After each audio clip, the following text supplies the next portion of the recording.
এই যে ভুতুরে পরিত্যক্ত দালানহান দেখতে আছেন, এইটা হইতে আছে মগো সাবেক আওয়ামী লীগের প্রধান কার্যালয়, যেটাই এখন গুলিস্তানের ব্যাকগল লোকাল মানুষজন, ফুটপাতের যত মানুষজন পাগল ছাগল আছে হ্যাঁ শৌচাগার হিসাবে পরিণত হয়েছে।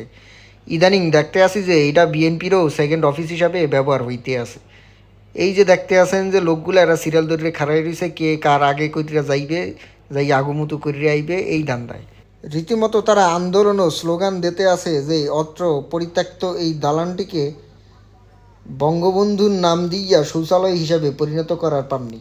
এখন কে কতটুকু সফল হইবে এই ধান্দা লইয়েই এখন সবাই মাঠে দৌড়াইতে আছে। আওয়ামী লীগের লোকজন তো একটাও এদিকে আইতে পারে না, কারণ আইলেই তো গারান খায়। তো বিএনপি আলারা এটা দ্বিতীয় কার্যালয় হিসাবে এইটারে পরিণত করে দিতেছে। এই যে দেখতে আছেন কতগুলো মানুষ সাংবাদিকদের সাক্ষাৎ দিতে আছে, দাঁড়াই দাঁড়াইয়া আতুল্যে তালি দিয়া স্লোগান দিতে আছে। এপিলেই চলতে আছে বর্তমান আওয়ামী লীগের কার্যালয়।